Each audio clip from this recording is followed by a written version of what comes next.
识我了，怎么样？意外吗？喜欢吗？我说你呀，你们两个门派真的很闲啊，除了会欺负人，还会做些什么事啊？而且还欺负一个弱不禁风的女子。林虎冲，你这个华山派的叛徒，你师傅说你勾结魔教，果然没错。这个妖女双手沾满了英雄豪杰的鲜血，你与她为伍，我们就连你也剁成肉酱。你在说什么呀？我听不懂，我也不想听懂。我只知道，你们在欺负一个素不相识的姑娘。那你又何必强出头呢？唉，闲人一枚，多管闲事罢了。好，我就先杀了你这个臭小子，再跟这个魔教妖女算账。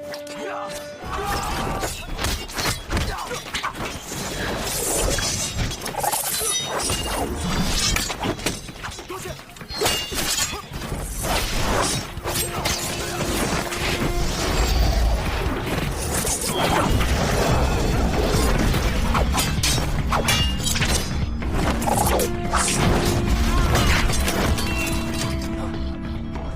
哇，姑娘，想不到你武功这么厉害，还真看不出来。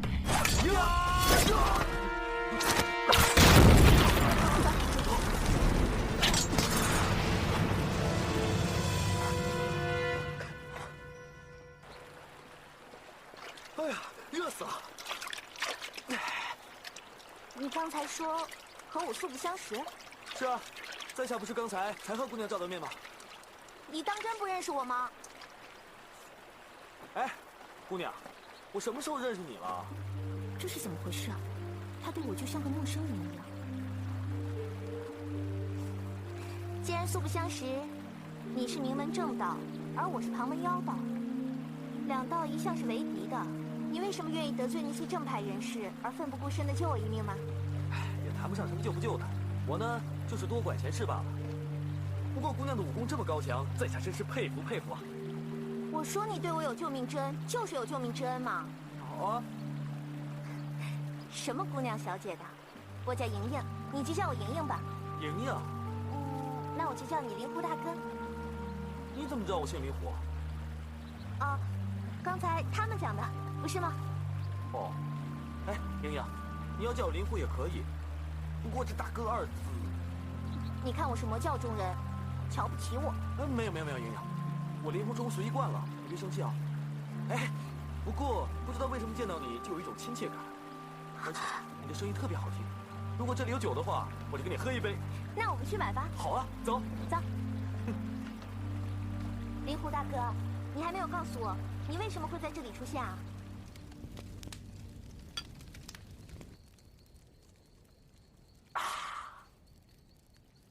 冲哥，那个装成婆婆的姑娘，最后怎么不见了？我也不知道。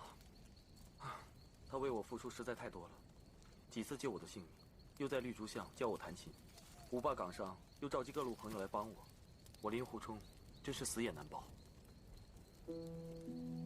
原来他把东方不败认成是我了。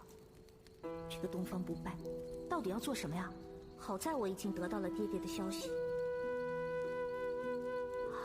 哎，冲哥，你身上的伤怎么样了？灵鹫寺的和尚有没有帮你治好？有没有把易筋经传授给你啊？没有，生死由命，随他去吧。我林狐冲呢，要是在死之前可以喝上一壶好酒，也算是值得了，对吧？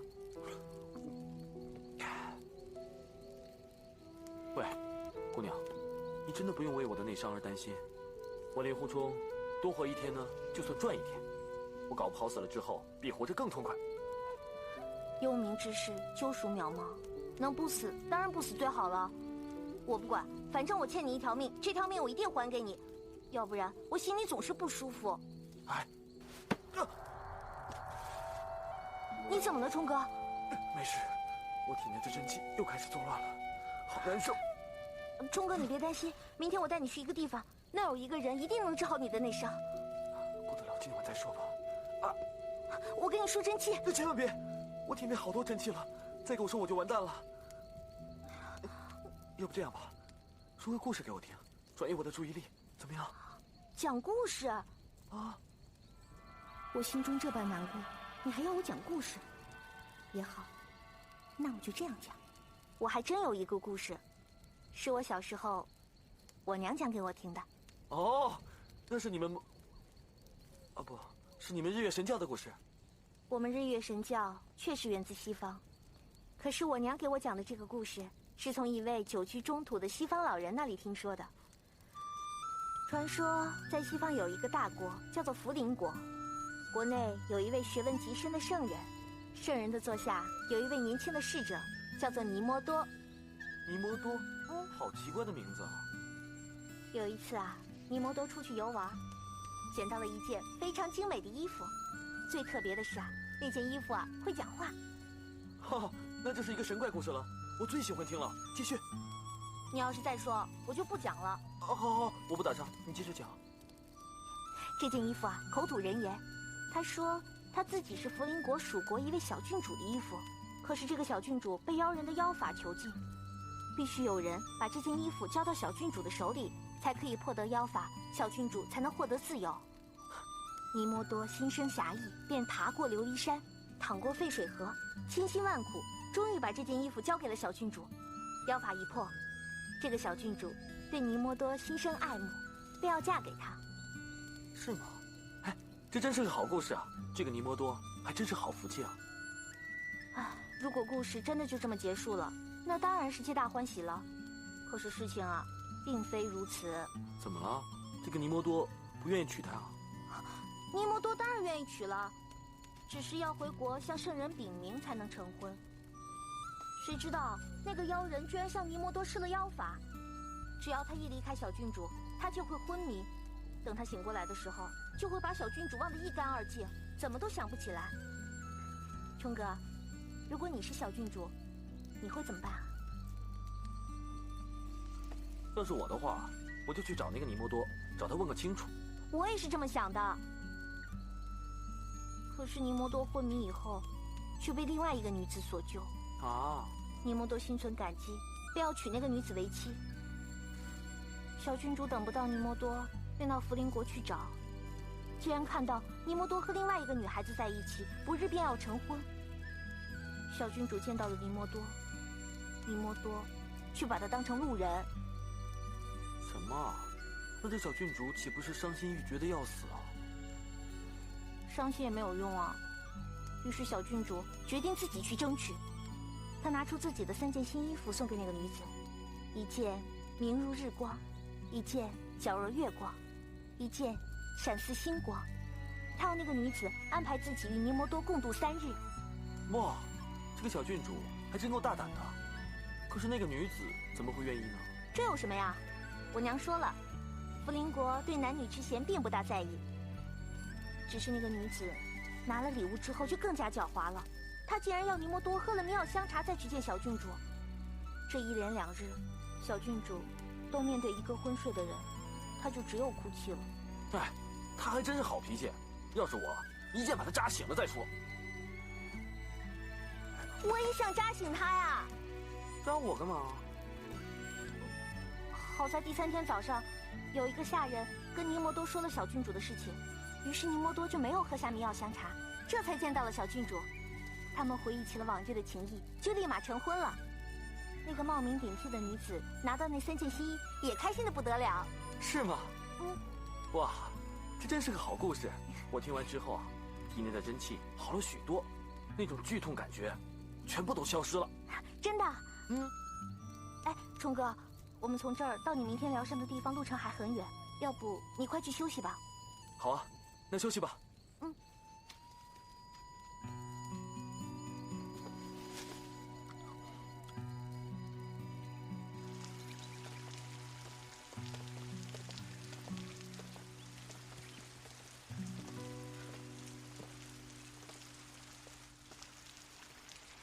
冲哥，你要记得我跟你说的，到这里来，一切都要按照我的计划行事。知道了，营养。叫我左依依。哦，左依。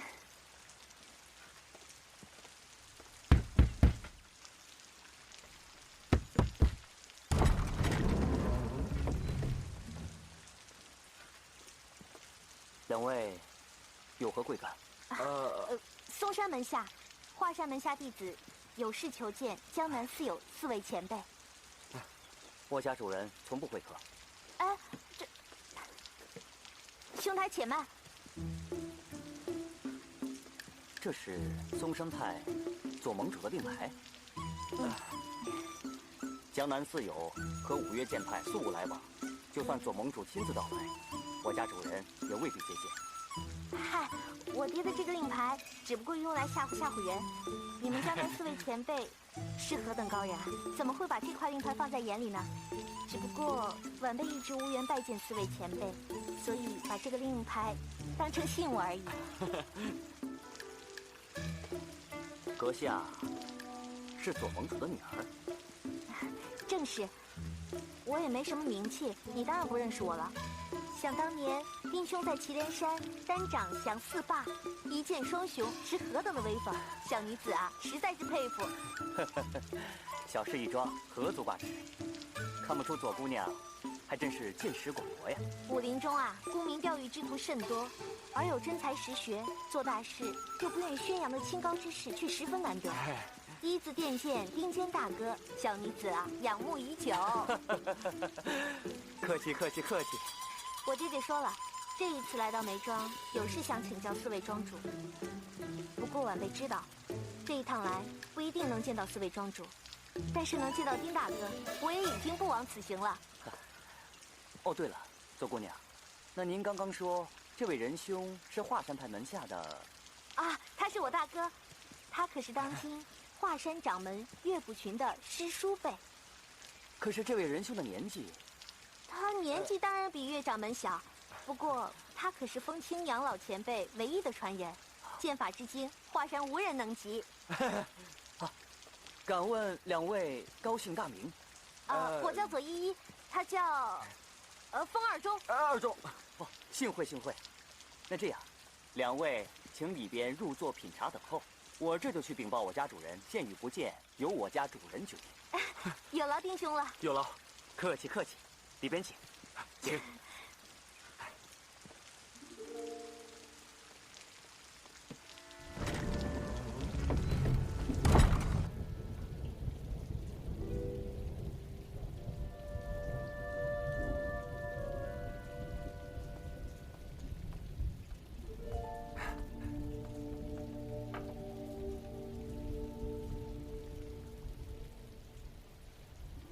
风大哥，你看这画虽然是寥寥数笔，却气势非凡。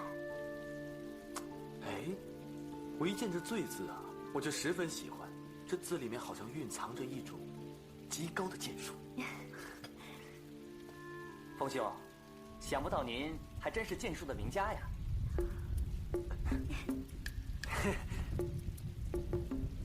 我们家四庄主丹青生说道，那一日他大醉之后做了此画，无意间一副剑气蕴蓄在其中。哦，这可是他平生最得意之作呀。只可惜酒醒了之后就再也做不出来了。可没想到风兄你居然能一眼就道破这画中的玄机，我想四庄主一定会视你为知己的。哦，我这就去请示他。哎，两位稍等片刻。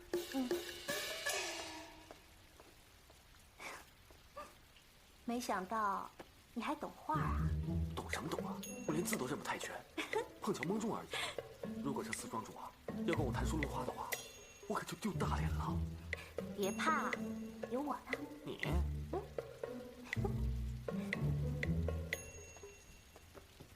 庄主，这位便是华山的风大侠。一看您泼墨笔法，便看出了其中蕴含有一套剑术。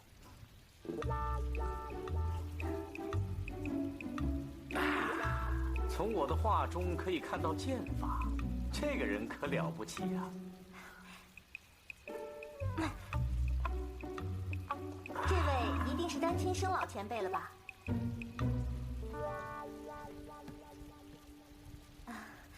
我叫左依依，他是我的大哥风二中。在下风二中。你会画画和使剑吗？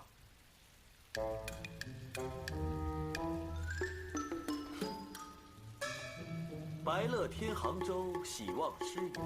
红袖之林花事叶，清奇沽酒衬梨花。这个喝梨花酒啊，一定要用翡翠杯。看来四庄主是个品酒的大行家。同道中人，兄弟，朋友。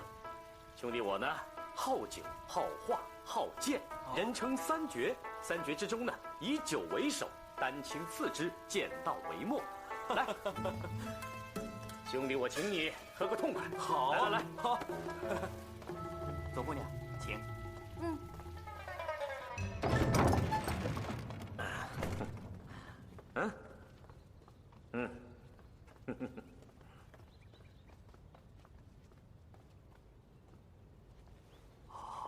风兄弟，怎么样？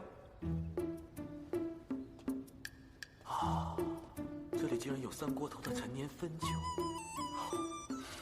哎，前辈，这百草酒有75年了吧？猴儿酒，难得的佳酿，厉害，风兄弟你真厉害！刚一到我的酒室，就已嗅出我藏的名酿，真是了不起啊！前辈你客气了。你这里呢，绝对不止3种名酿那么简单，啊？哇，绍兴的女儿红绝对极品，不得了不得了！西域吐鲁番的葡萄美酒，4蒸4酿，当今世上绝无仅有。风兄弟，我这吐鲁番的4蒸4酿是藏于木桶之中，你都能闻得出来，神乎其技，神乎其技呀！前辈，这等好酒，就算是藏于数丈以下的地窖，也能闻得到它的酒香啊！好，那我们现在就来品尝这葡萄浓酒，来。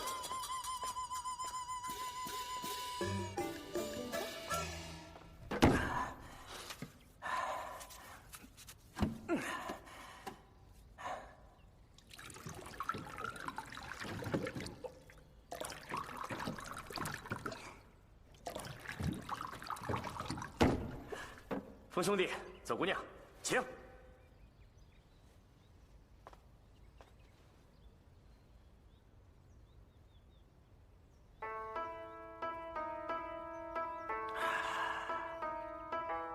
风兄弟，此酒如何？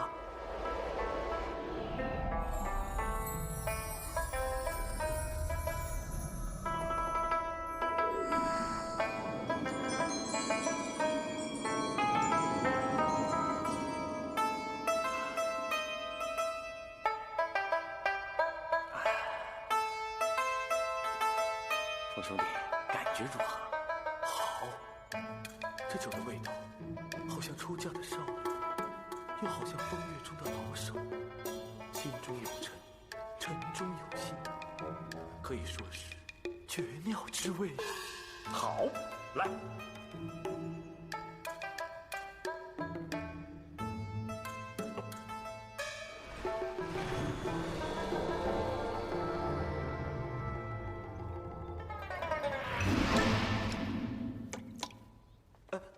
四庄主，其实这个酒有另外一种喝法，只是现在我们无法办到。另外一种喝法，为什么办不到？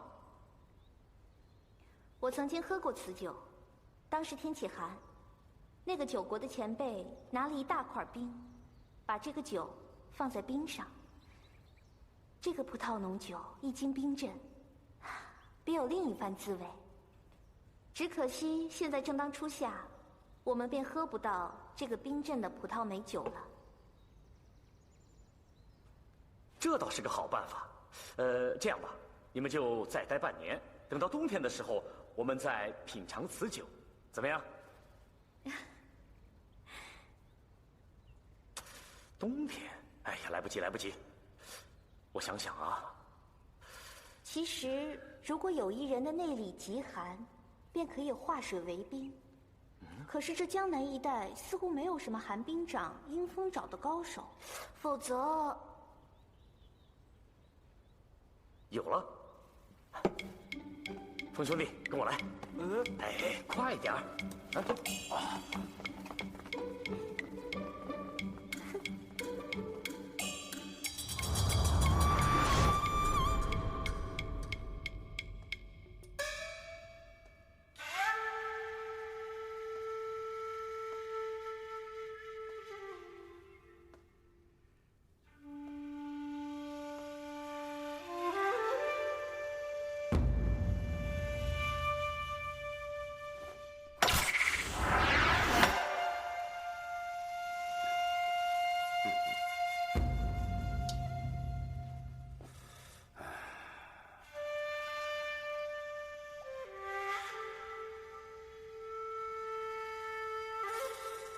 这黑子冲又冲不出去，做又做不活，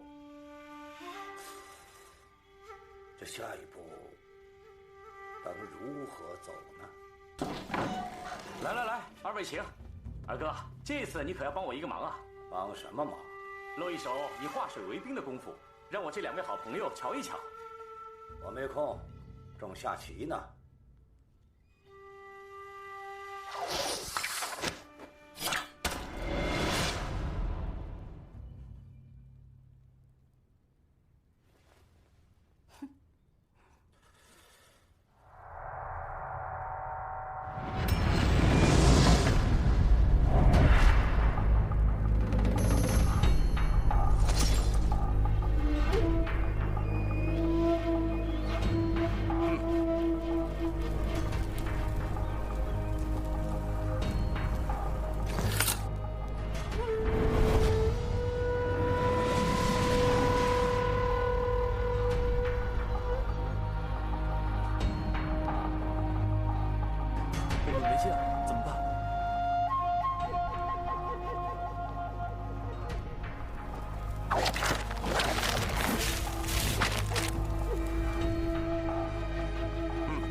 没那么容易。准备放箭。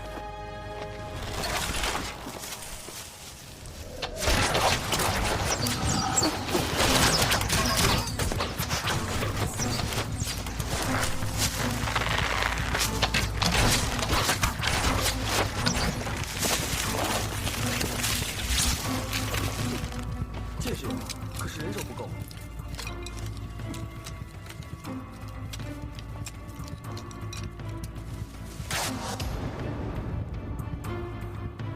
放下去。是。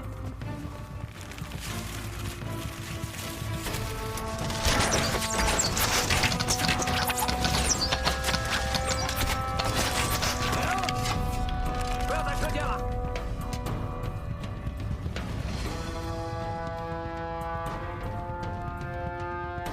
哈哈，他们是来借箭的，我不会上当。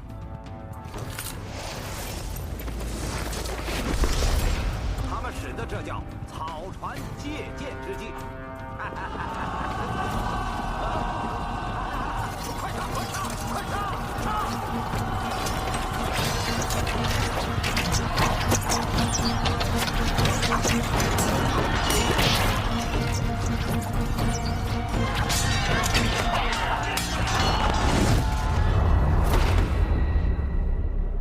妙啊！这一步走的真是太妙了！哎呀呀呀呀呀！难道这位姑娘也喜欢下棋吗？好而不善，让二庄主见笑了。哟，不过我有一个叔伯啊，他倒是好棋成痴。哦，他这一辈子就爱收集世上那些罕见的棋谱，所以古往今来的名局，我倒是会上20几局。哦，名局？嗯，哼，都是些什么名局？不妨说出来我听听。比如王志在烂柯山遇仙所见的棋局，刘仲甫遇仙对弈的棋局，还有王吉星对狐仙的棋局，这些棋局都算不算有名呢？哎呀呀呀呀，那不过是笔记故事、神话传说，难道还真的有棋谱不成吗？是，我一开始也以为是一些传说故事，可是这刘仲甫与厉仙老对弈的棋局，几年前我和我叔伯在成都一处世家旧宅中亲眼所见。哦，那个棋局杀法精妙，让人不得不信啊。这刘仲甫倒是宋朝的国手，不过在骊山之路被一个民妇杀得片甲不留，当时呕血数升。哎，怎么说这棋谱你能记得清楚？这么精妙的棋谱，我怎么可能忘记？来，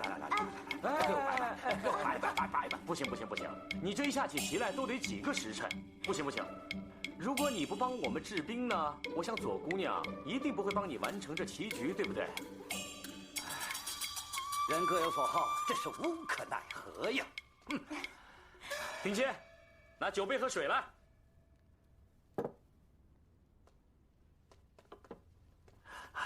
二哥，请。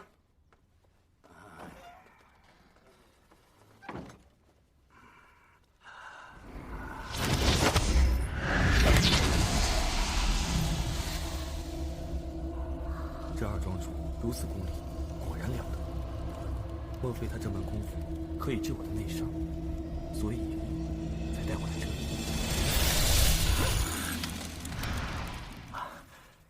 谢二哥。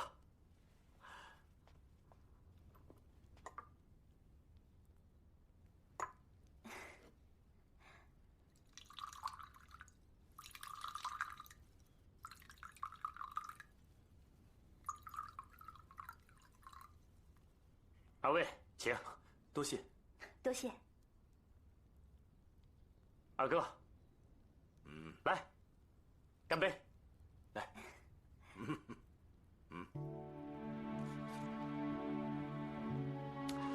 哇，这味道果然是不一样啊！啊，这酒酿的好，风兄弟品的也好，二哥的冰制的好，最重要的是左姑娘搭档的正合适。哎呀，行了行了，不必啰嗦了。来，姑娘，赶紧摆齐，摆齐呀！哎，这二哥，啊，摆齐。来，风兄弟。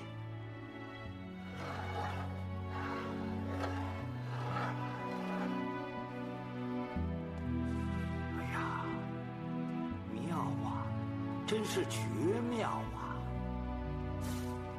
那姑娘可否告诉我，下一招应该是哪儿呢？这下一招嘛，神机妙算，只有神仙才能想得出来。二庄主，你不再想想吗？哎呀，左姑娘，你就别为难我二哥了，否则他会呕血三升的。就是嘛，左姑娘，你要如何才能将此局和盘托出？我不会让你白说的。哎，我和我风大哥来到梅庄，别无所求。二庄主这么说，就把我们说的小气了。哎呦，在下失言，得罪。我和我风大哥来到梅庄，倒是想和四位庄主打一个赌。打赌？打什么赌啊？我赌你们梅庄中间没有一个人能在剑法上胜过我这位风大哥。剑法？说吧，赌什么？和前辈高人打赌，赌注自当风雅。如果我这位风大哥没能胜得了四位庄主，我就把我这身上带的历代神仙鬼怪所下的棋局20局棋谱送给二庄主你了。至于四庄主嘛，我虽无好酒相送，我这却有一幅西山行旅图，四庄主一定会喜欢的。范宽的真迹，姑娘，从何处得来的？前辈啊，我这儿还有一副张旭的古诗诗帖，可真是不得了啊！你也帮我看看写的如何啊？哇，都是真迹啊！张旭的古诗诗帖。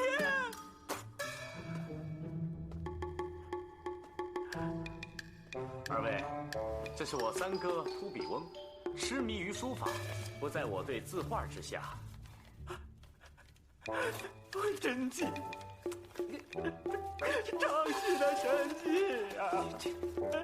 再看一看呗。不行，只要你们四位庄主能胜得了我风大哥，这字画嘛就是你的，你爱看多久呢，就看多久。应应此举，只怕权势早有预谋。也罢。但是如果你们输了，除了把这些东西送给我们之外，拿什么送我大哥呢？我这儿有一本古往今来无双无对的《笑傲江湖》曲谱，我想大庄主一定会喜欢。这个《笑傲江湖》，我不是亲手给了东方朔。笑傲江湖，古往今来无双无对。姑娘，你有点说大话了吧？难道这曲谱还能胜过失传已久的广陵散吗？不过以姑娘拿出来的几件赌书、画，这琴谱可见不一般呐。不过，姑娘所说这个《笑傲江湖》有什么惊世绝伦之妙处吗？这《笑傲江湖》曲谱并不是古人所作，而是今人所创。所以几位庄主没有听过也是在情理之中。这曲谱是琴箫合奏，琴韵悠闲，箫声通神，这些都可以暂且不说，只是在中间采用了广陵散长曲中最精妙的一大段，这就足以让天下善琴者为之动心。四庄主，那你说，这算不算宝贝？这，自嵇康死后，广陵散从此不传，谁还能引出这其中的一段呢？左姑娘，你有点欺人之言呐。这《笑傲江湖》琴曲部分的作者好琴成痴，他说过，嵇康一死，天下便没有广陵散。也就是说，在西晋之后，广陵散固然淹没，那西晋之前呢？于是他就去挖掘所有西晋之前善琴人的古墓，有志者事竟成，挖了10几个古墓之后，终于在东汉蔡邕的墓中寻到了广陵散的原曲。原来是这样，哎呀，智勇双全，了不起啊！当他拿到原曲之后，他便和另一位善于吹箫的高手一起，花了数年心血，创作出了这部《笑傲江湖》。可惜天有不测，两人却在同一天双双毙命。这广陵散从此又归湮灭，可是这本《笑傲江湖》却留了下来，勾陈古曲之绝，开创新音之妙。你们说，难道这不算无双之宝吗？这段故事是徐长老和刘师叔在衡山告诉我和以琳的，而我又在洛阳玉竹巷口勾引东风姑娘。天下更无第5个人知道此事。莹莹是怎么知道的？曲谱又怎么会在莹莹手中？当然是无价之宝啊！若是我大哥知道有这等神奇的曲谱，自然也会欣喜若狂啊！不过，若是我梅庄之内没有一个人能胜得了这个风少侠，那我们输的又是什么赌注呢？我和我风大哥来到梅庄，不求一事，不求一物，只希望我风大哥来到武学巅峰之所，和几位比试一下。如果侥幸得胜，我们什么都不要，扭头就走。好，好啊！这位如花似玉的姑娘说得好啊。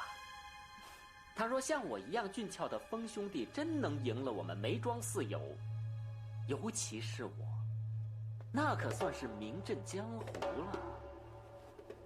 我和风大哥这一次梅庄论剑，无论谁赢谁败，只要有半个字泄露出去，我和我风大哥不得好死，猪狗不如。四弟啊，轻点。好，风兄弟，那我们就先比试比试。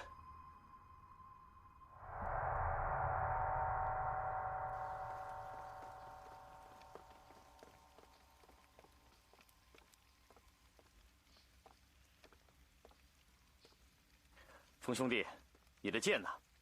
拜访梅庄，未敢携带兵器。顶尖，是。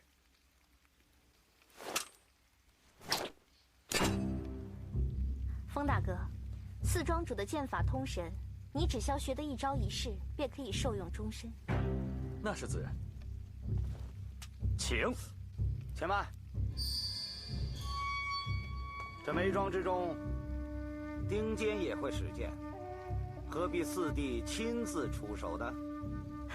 不错，只要是你们梅庄的人能在剑法上胜得我这位风大哥，就算是我们输。风大哥，这位丁坚先生人称一字电剑，他的剑法之快世上罕见，你就先领教这位丁坚先生的剑法，也是受益无穷的。好，丁坚，你要是输了的话，就罚你到吐鲁番去运酒。是。那丁某向风少侠请教剑法了。三位庄主，丁兄，这一次我们只是验证剑法，可不比试内力的。啊，那是自然，点到为止，点到为止。风大哥，这次的比试，精书者胜，粗书者败。你们华山派的气功在武林上可是有名的，如果你用内力取胜，就说明我们输了。放心吧，我如果使出内力的话，岂不是让3位庄主还有丁兄见笑了？我绝对不会使出半点内力的。我们来到梅庄是以诚相待，如果风大哥你过为谦虚的话，也是对4位庄主的不敬哦。明白。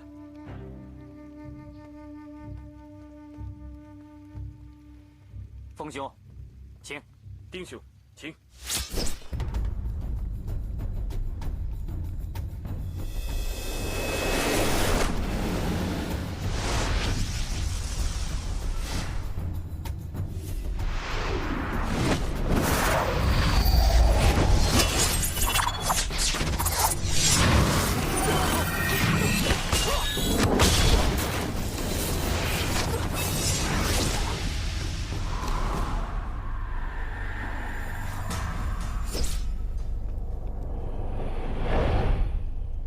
得罪了，多谢风大侠剑下留情。风兄弟果然剑法精奇，顶尖。4庄主，帮我备酒，等我和风兄弟比试之后，还要痛饮一番。是。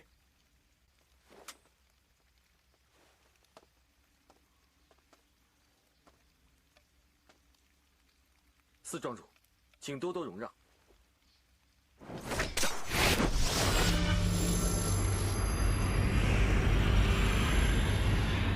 他自称第1号酒，第2号画，第3号剑，剑法必定是极精的。我看大厅上他所画的那幅仙人图，笔法固然凌厉，然而似乎有点管不住自己。倘若他的剑法也是这样，那么破绽必多。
得罪了。风兄弟的剑术果然比我高明，小弟心服口服。来，我敬你一杯，请。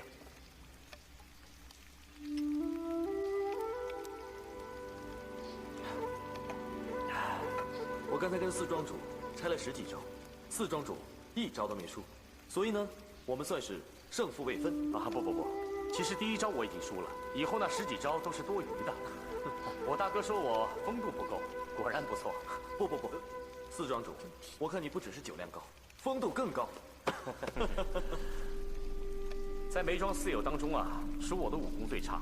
虽然我服输，但是我的2哥、3哥可未必服输啊。哦，得，我来领教领教。那就请3庄主赐教。哎，林杰，给我点葡萄美酒。是。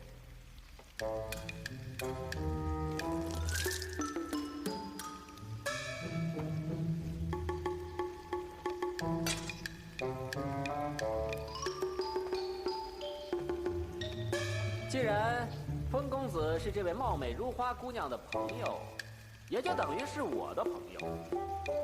那我的笔就只蘸些酒，不蘸墨。蘸墨？对，我三哥所蘸的墨，是用一种药特制熬成，着人肌肤墨痕深印，永洗不脱，雕刮不去。既然大家都是朋友，就不用蘸墨了，是吗？那我要谢谢三庄主，你笔下留情。你可要留意哦，我这套笔法来自于裴将军诗，是根据颜真卿所书的诗阶中变化而来的，总共有23个字，每个字有3招到10招不等。既然听说你武功高强，你不要怕哟。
怎么样？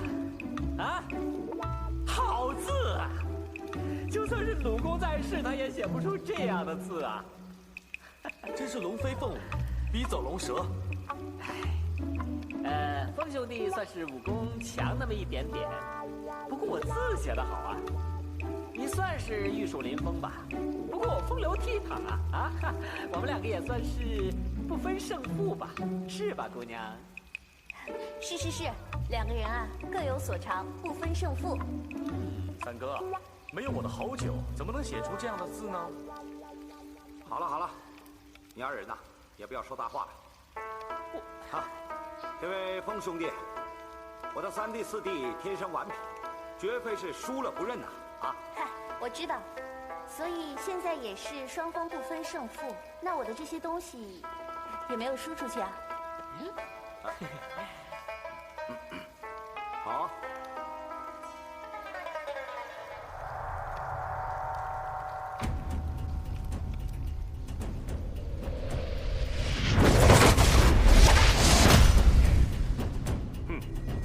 在下就用这盘棋与少侠切磋切磋。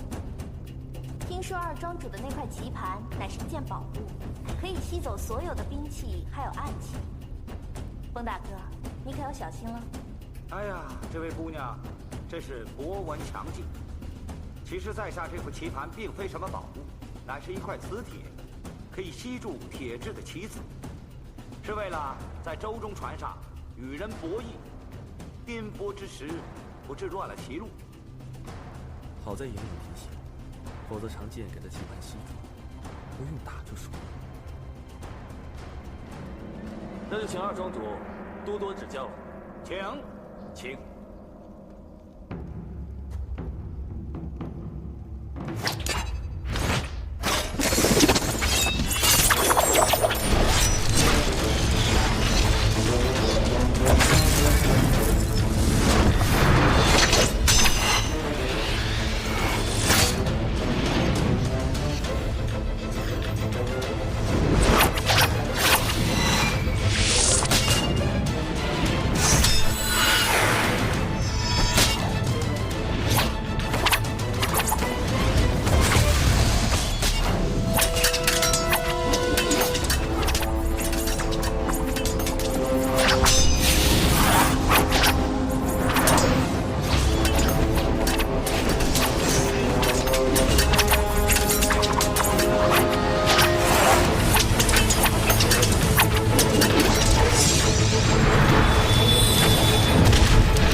敢先，比翼不敢先。这在棋理中乃是双活。二庄主真的是大智大勇，和我这位峰哥是斗了个不分胜负啊。是啊，哼，左姑娘真是取笑了，惭愧惭愧啊！我着实是输得一塌糊涂。那你们贵庄中还有没有人能和我这位峰大哥比试一下呢？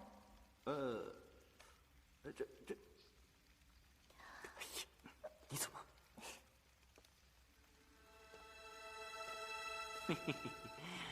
要我试试请大哥出手？你来试试。二位稍等，四弟，你招呼他们。怎么办啊？风兄弟，来到客厅，咱们再酌一杯。好啊，来，请。请。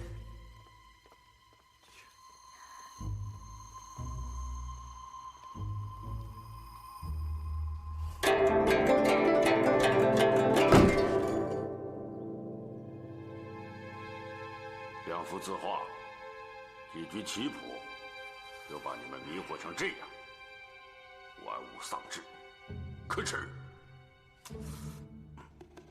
哎呀，那字画棋谱本非你心头所好，你当然这么说了。可是他们手里还有本《笑傲江湖》的曲谱，想必大哥应该把持不住吧？那是一本什么曲谱啊？根本没听说过。广陵散你听过吧？广陵散？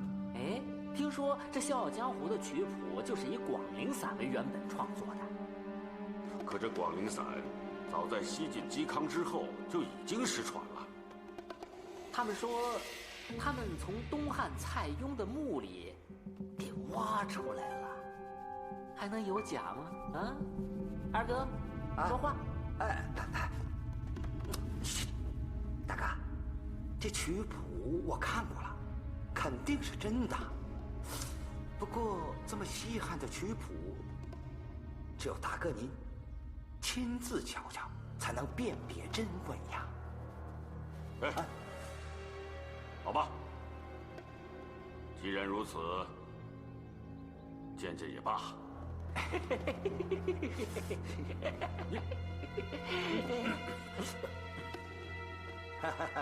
哎呀，风少侠，我们大哥有请，请随我一步内进。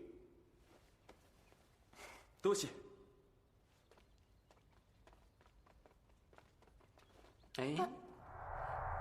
左姑娘，请在此稍后。为什么？左姑娘不要见怪，大哥隐居多时，素来不见外来之宾。此次听闻风兄弟剑术精绝，心中仰慕，才肯相见的，并非对左姑娘有不敬之情。不能见大庄主，实在是遗憾。风大哥，倘若大庄主能胜得了你的剑法，那我那本《笑傲江湖》的曲谱，可就要输给人家了。那本曲谱是你亲自送给我的，我心中总是有一些不舍。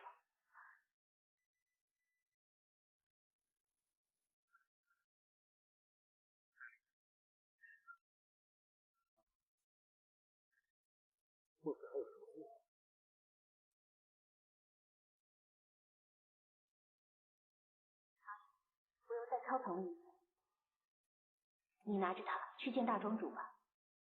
三位庄主，你们意下如何？这好的琴谱和棋谱，自当流传于世，这方是风雅之道。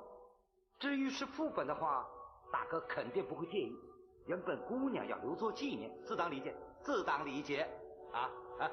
谢谢三位庄主成全。风大哥，你就不要多想了，专心去跟大庄主比剑吧。风兄弟。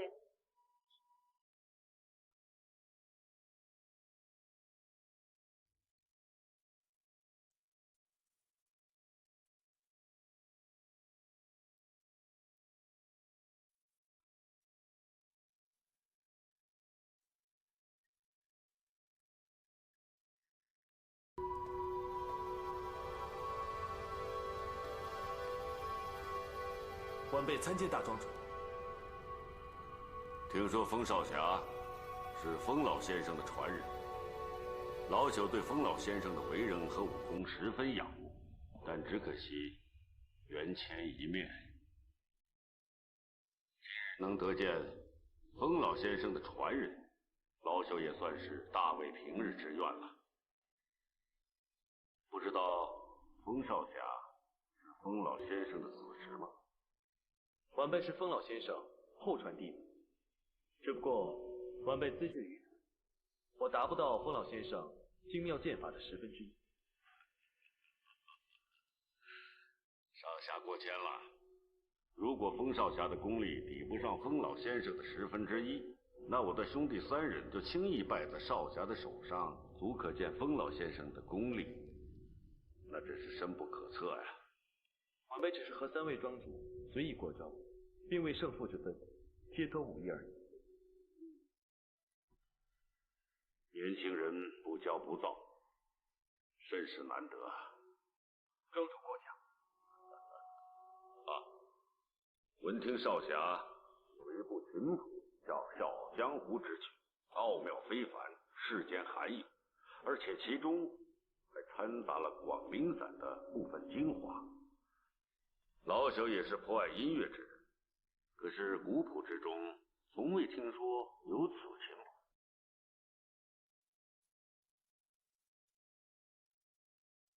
这本琴谱乃是晋人之作，大庄主请观战。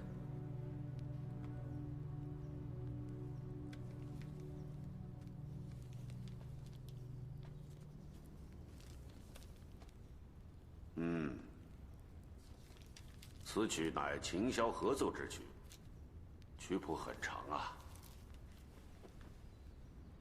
唉，当今又出了一个音乐高人呐，老朽竟然不知。看来老朽隐居多年，真是孤陋寡闻呐。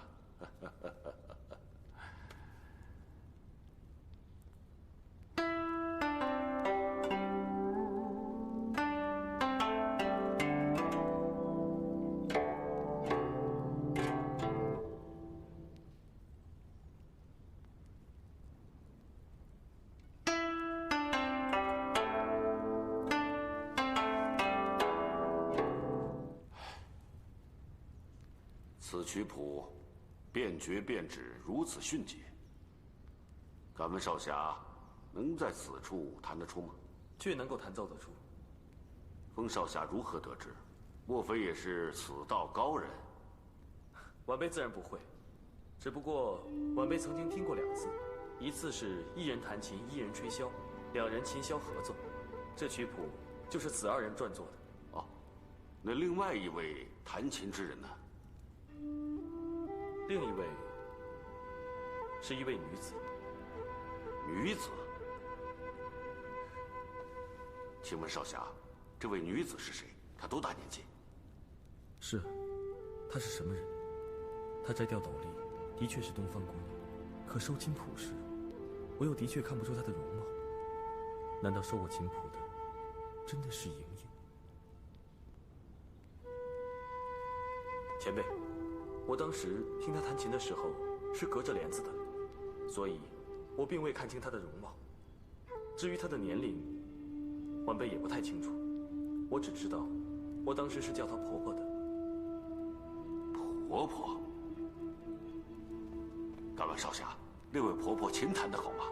她弹得极好，她也曾经教过我弹琴，只可惜我一曲也没有学会。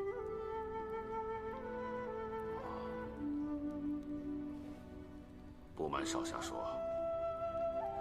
老夫年轻学琴的时候，跟少侠有着同样的经历。那一晚，有个姑娘突然离去，从此不知所踪。老夫这一等，就是50年呐。我想少侠说的，可能不是那个婆婆，她应该也不在这个世上了。那天晚上我晕了过去，东方姑娘也是消失不见，不知她到了什么地方。也不知道还能不能再见到他。怎么还不出来呀？前尘往事已成云烟。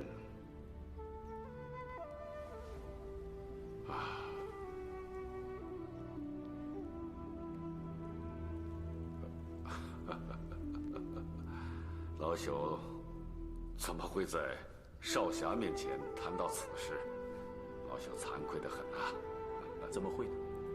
看来大庄主是个性情中人，晚辈十分佩服。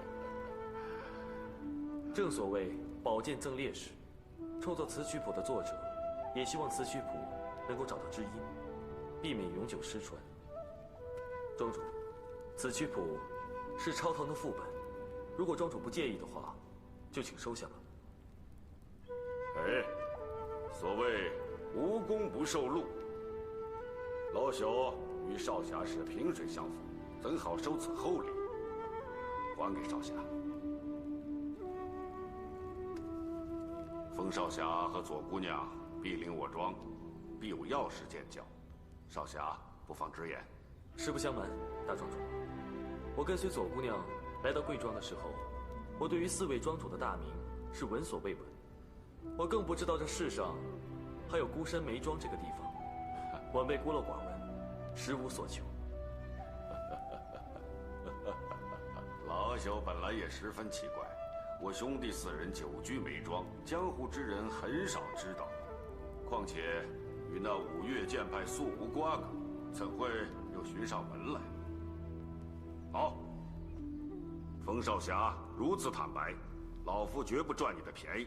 既然左姑娘与毕庄打赌，那老夫陪你比试几招如何？4位庄主不择狂妄，晚辈已经不胜感激了，如何再敢与大庄主交手呢？点到为止，又有何妨呢？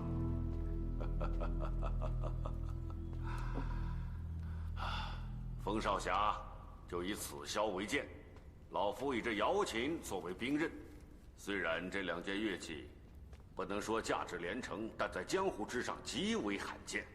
咱们总不至于把这2件乐器给毁坏了吧？点到为止，装模作样罢了。好，请大庄主赐教。请，请，请。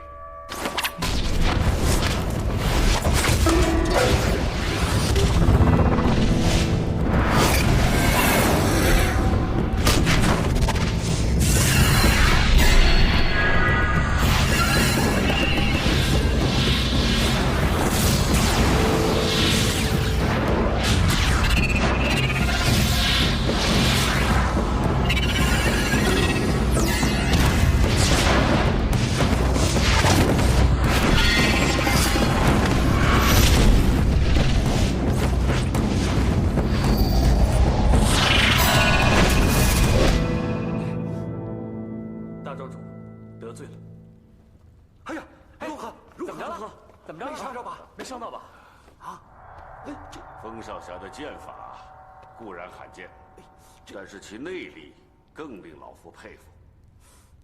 老夫的这个瑶琴无形剑在江湖之上也算是一门绝学，可是，在少侠手里就如同儿戏一般。看来老夫真的要变成井底之蛙了。大庄主，内力深厚啊！大庄主实不相瞒，我不怕你琴弦上的无形剑气，并不是因为我内功深厚，正好相反，因为晚辈身受内伤，所以内力全失，才会对音感全然无感。风少侠，可否让老朽为你把上一脉？请。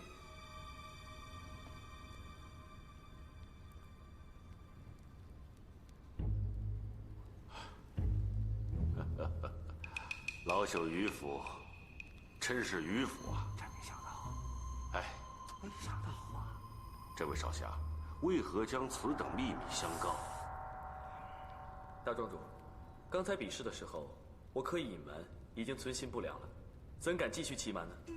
再说了，大庄主对牛弹琴，又遇上了我这个晚辈，牛不入耳。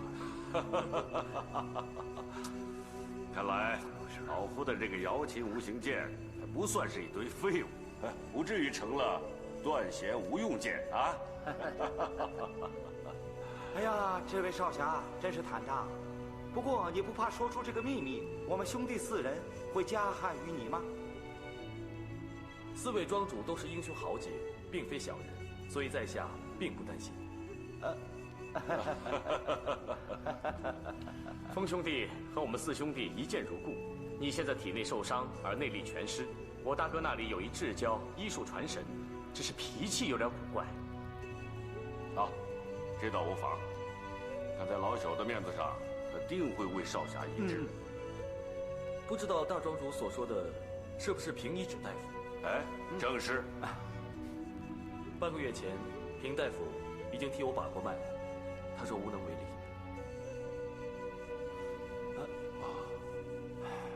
那就老朽修书一封，你去灵鹫寺找那个方正和尚，只要他把易筋经给你，你的内伤定可医治。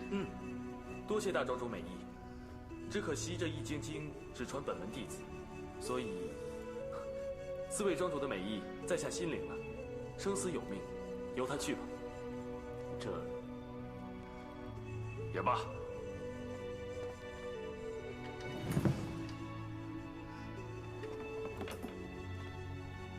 风少侠，这瓶药丸是仙师所留，治病疗伤颇有良效。你我相识一场，也算是我的一点心意，还望笑纳。多谢大庄主，晚辈就此告辞了。请。请。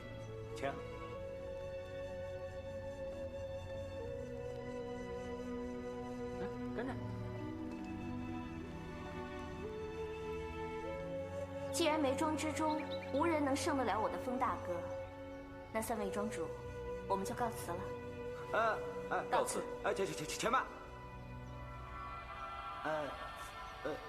我们本庄之中还有一位精研剑之高手，我们想让他跟少侠切磋切磋。不过，我们得问问我大哥，看他答应还是不答应。还要让大庄主来决定。那么这个人不是他的子侄后代，就是他的门人下属。难道他的武功比大庄主还厉害吗？他怎么会？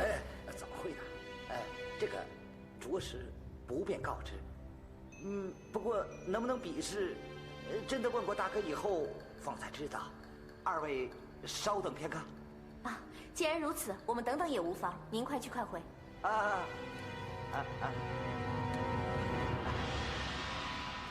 风兄弟，我那儿还有100年的竹叶青，来，咱边喝边等，请。边喝边等。左姑娘，敢问贵姓啊？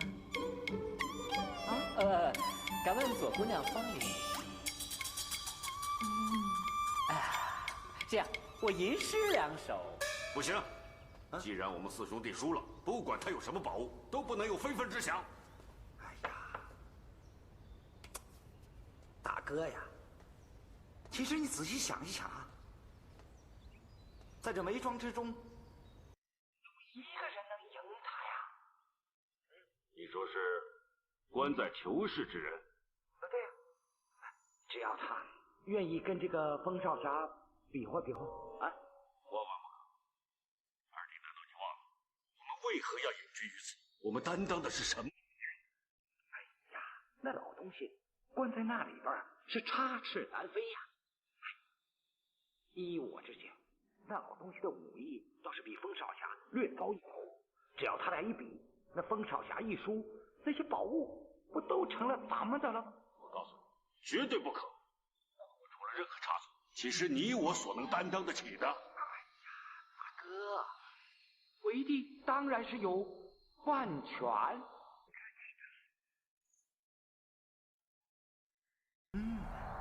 曲项向天歌，白毛浮绿水，红掌拨清波。方兄弟，这首诗，大哥答应了，大哥答应了啊，答应了，答应了。少侠，庄中的高手听说你剑术精湛，想跟你切磋切磋，你意下如何呀？二庄主，晚辈的内力尽失，若要以真功夫相论的话，绝对不是那位高手的对手啊！风兄弟，虽然他的武功高强，但你也不用怕。切磋切磋而已嘛，怕啥？就是，那我们就多比一场吧。好，风兄弟，请随我来。请。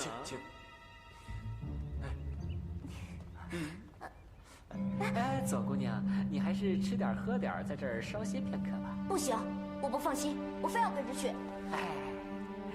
左姑娘的意思是，对我们四兄弟是不放心喽？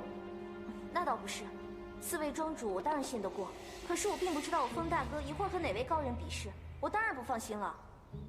那位高人论名望、论武功都在我们4兄弟之上，所以这个你就放心吧。在江湖上论名望，能和4位庄主相提并论的屈指可数，请问是哪一位啊？他呀，他的着实不便告知。透着古怪，我非要现场观战。左姑娘，此人已经隐居多年，他不喜欢别人看到他的真面目。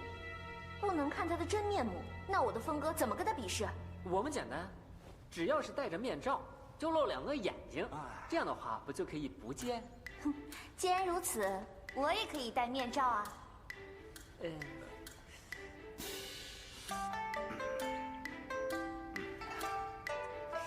既然貌美如花的左姑娘执意观战，我也不便拒绝。但是你要答应我们兄弟一件事儿，自始至终观战的时候，你必须一语不发。容易，这我办得到。谢谢3位庄主了。好，请吧。这位姑娘，绝对不能临场观战。为什么？此次比武，若触怒此人，后果将不堪设想。 4位庄主都可以戴着面罩观战，为什么偏偏我不可以？要是这位姑娘执意要临场观战，那么此事就此作罢。我大哥，大哥，大哥，大哥，哎呀，左姑娘，你怎么那么多疑呀？非要观战，现在比不成，你高兴了是不是？她是我姑娘啊，难道你担心我们一拥而上，以多胜少不成吗？左姑娘，我二哥费了一番口舌，好不容易说服我大哥答应这场比试的，你说你怎么能给破坏了？就是。 3位庄主，你们就不要再责怪我这个妹妹了，她也是为我着想啊。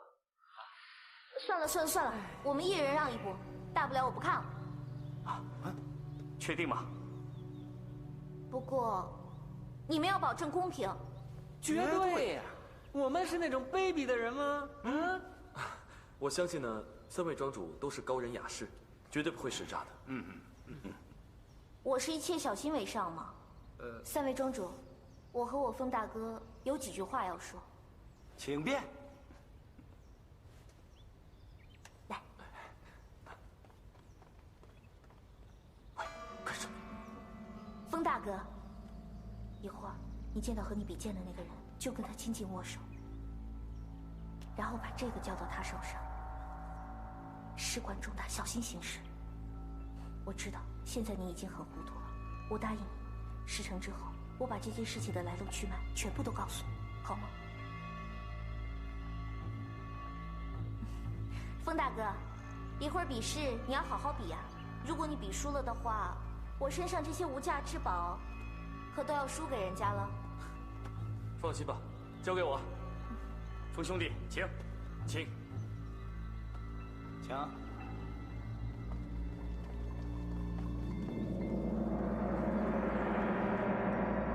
少侠，少侠，此次比武，双方只能用木剑，以免在你比拼内力之时有所吃亏。哦，那多谢大庄主了，再好不过。还有，此次比武，不管输赢，这件事绝不能向外透露半句。庄主放心吧，我这次来梅庄，也不是为了求名。 怎么会向外张扬呢？再说，我看这一战，我是败多胜少了。哎呀，胜败未定，不过我们都相信风少侠守口如瓶，绝不会向外泄露半句比武的过程。当然，就连随你而来的左姑娘，你也不能告诉我。连她也不能说。事关重大，还望少侠海涵。好吧，那我就答应4位庄主，比试的过程，我绝对不会向左姑娘透露半句。那好，就多谢风少侠了。请。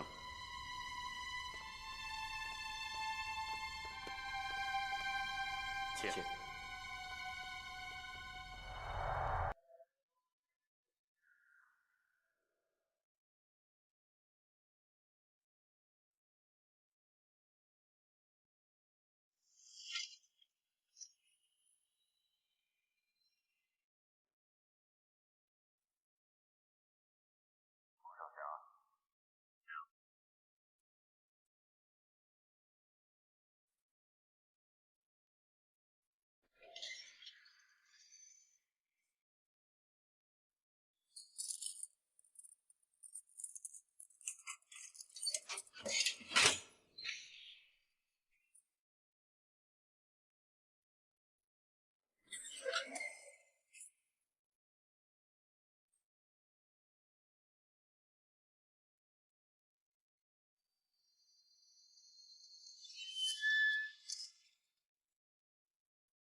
任先生，黄忠公率3兄弟亲自前来拜访，有屁快放，放门滚蛋！任老先生，我们兄弟4人一直以为江湖之上若论剑道，首推任先生，其实是大错特错。今有一少侠来我北庄，我们兄弟4人均败在他的手上。若论剑道，恐怕这位少侠跟任先生相比，肯定是小巫见大巫了。你们4个狗贼，打不过人家，想要老夫来对付，你们的如意算盘打得够响啊！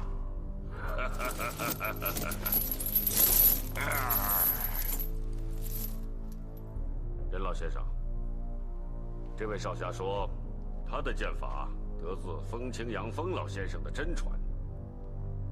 任老先生就不想亲自比试一下吗？大哥，你何必戳着老先生痛处呢？据说任先生当年纵横江湖，天不怕地不怕，就怕风老先生。我还听说任先生有一个外号，叫望风而逃。放屁！真是放屁，臭气熏天！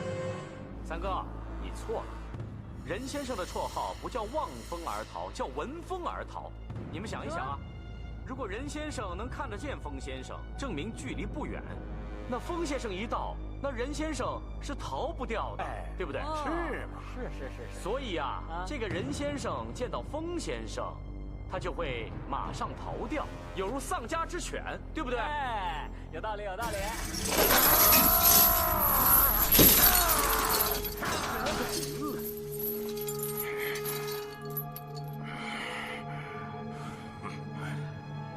如果我那么容易上当，那我就不姓任了。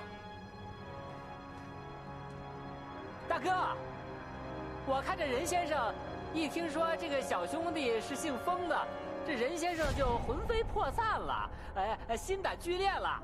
我看他也不用比武了，咱们4个直接封这个小兄弟为当世剑法第1吧。好，说的有道理，说的有道理。 4位庄主，我记得当日风老前辈跟我谈论剑法的时候，他曾经告诉过我，当今世上论剑法，他只佩服1人，就是任老前辈。而且他还特别嘱咐我，如果我可以亲眼见到任老前辈的话，一定要恭恭敬敬、诚心诚意地向他讨论剑法。小兄弟，说得好。风老先生他也并非泛泛之辈，这江湖之上知道我剑法之精妙的，也只有他了。哎，小兄弟，是不是你将他们打得一败涂地啊？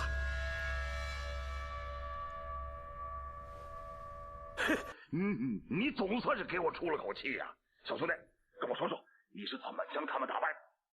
小兄弟，来，哎，靠近我一点啊！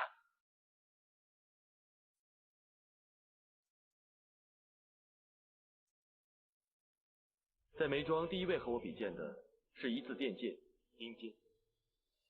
姓丁的他什么都不是，他的一字破剑那都是破绽。下一个是谁？第二位和我比试的是四庄主。啊？哎呦，老四的剑法呀，比那个一字破剑略高那么一点儿，不过他也都是破绽。凭你是风老先生的传人，几招之内，哎，就可以打败他了。接着和我比试的是三庄主。秃头三。啊，他使用的是判官笔，可他写的那个字啊，嘿，还不如3岁的小孩子，却偏偏附庸风雅，说他的武功里边包含着书法名家的笔意，哎，简直是胡说八道。如果遇到强大的敌手，他还有什么闲情逸致研究书法笔意呀？嘿，只有把自己的脑袋送给敌人喽。前辈说的没错，三庄主确实是儿戏了一点。哎，不过老二的功夫那可是真材实料啊！他的玄铁棋盘一招快似一招，如疾风闪电。哎，小兄弟，你是怎么破他的？哎，来，说给我听听。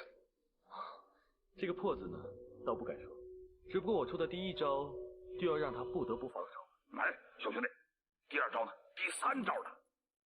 依旧是我攻他手。小兄弟啊，虽说胜黑白子不难，可是你连攻他3招，他都没有还手。哎，那第4招，他总该还手了吧？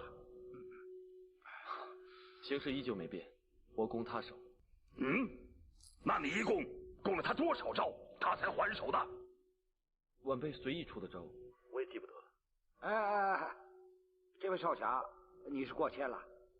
他攻了我40多招，我实在是没有还手的机会呀。晚辈只好认输了嘛。岂有此理！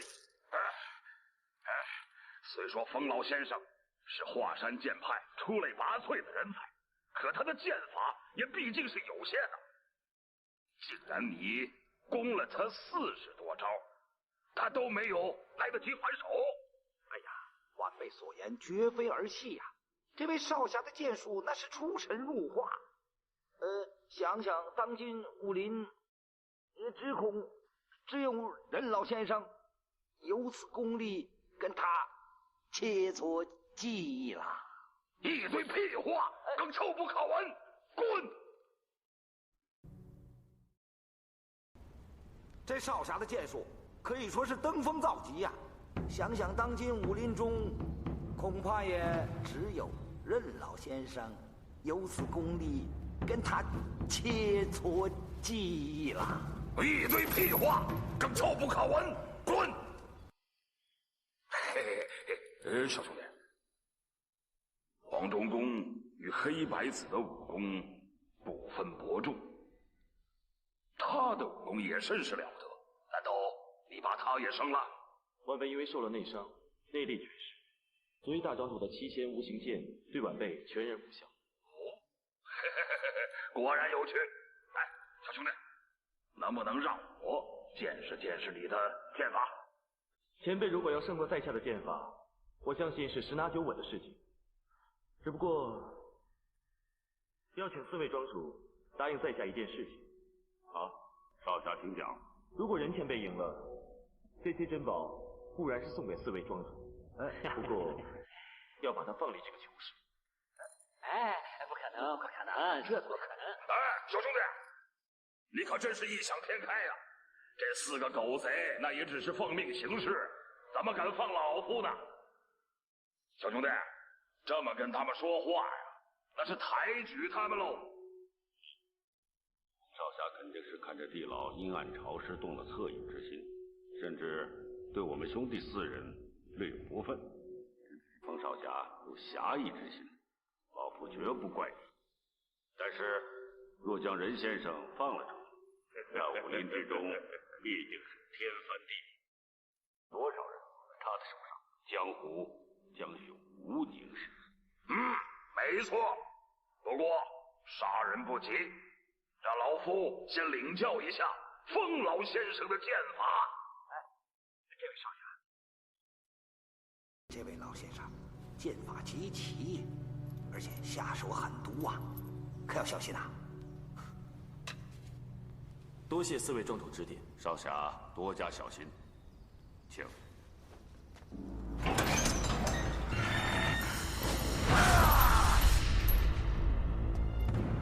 小心那妖女啊！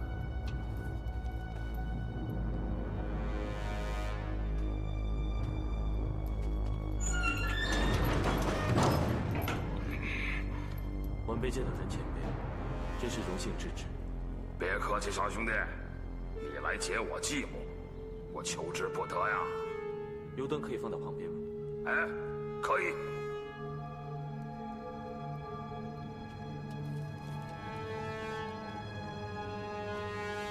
今天算你们4个走运，老夫让你们大开眼界。小兄弟，别看老夫手脚都被捆住了，你未必能胜得了老夫。接招！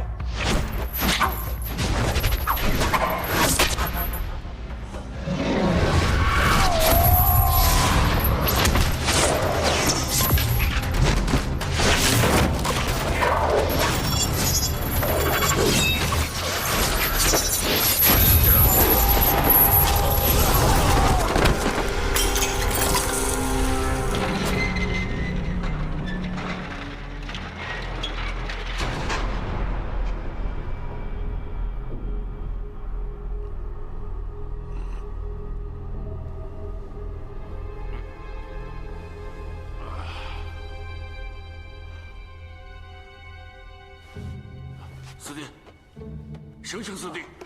啊，二弟，快起来，快起来！三哥，没事吧？二弟怎么样？没事吧？没事。啊，糟了！还好，是啊，太幸运了！哎呦，快把门关上！差点出大事啊！是啊。哎，风兄弟呢？是啊，哎，风少侠去哪儿了？风兄弟呢？谁？这傻了！这，哎，大哥，你看，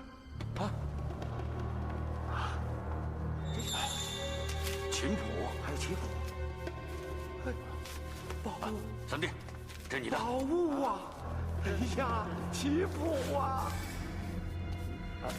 大哥，这有字。封某拜于此，愿赌服输，留下赌注，后会有期。风少侠走了，走了，宝留下了。走。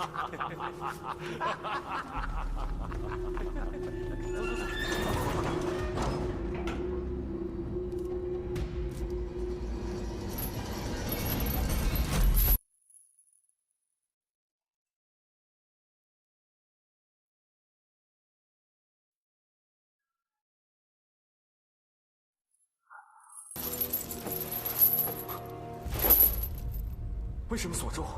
为什么锁住我？放我出去！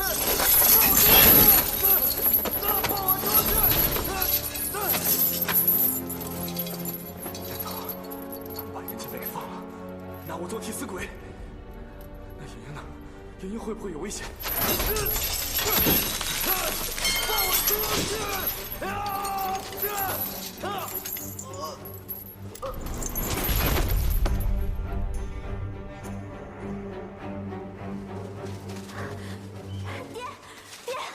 你要干什么？我要回去。不行，莹莹，黑木崖上耳目众多。再说了，爹爹有很多大事要办，就有劳那小子替爹多待上几天了。可是他身上有伤，必须学会爹爹的吸星大法才能活命。莹莹，你是不是喜欢上这小子了？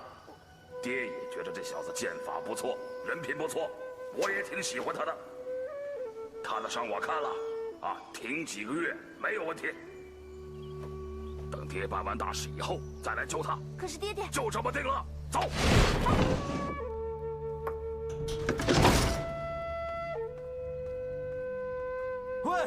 喂，放我出去！放我出去！放我出去！听到没有？我不要吃饭！放我出去！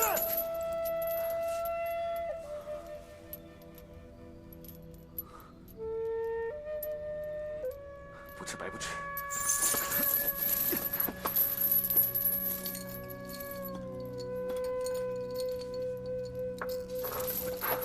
王八蛋！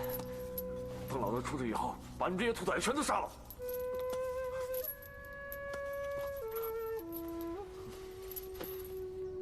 莹莹，你在哪里呢？你到底是谁？难道你是绿竹巷中假装婆婆的人？那么东方姑娘又怎么会和我一路相随？这事情真的想不通了。东方姑娘，你突然失踪，又在哪里？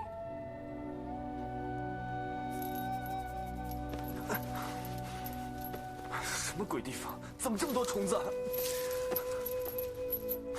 痒死我了！这些小虫子，我把你们全都翻出来！小虫子，小虫子，都给我死！哎，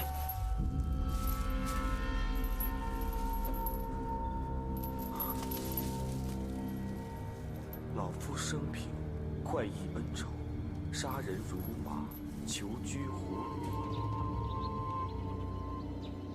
大哥，大哥，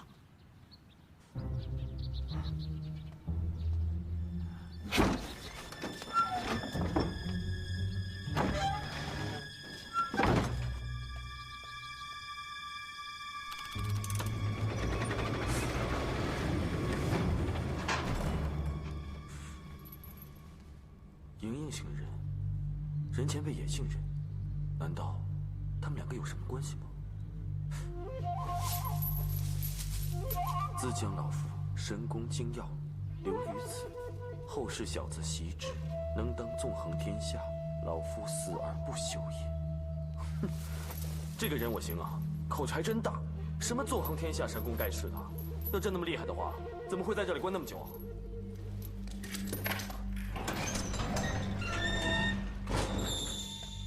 有人来了，有人来救我了！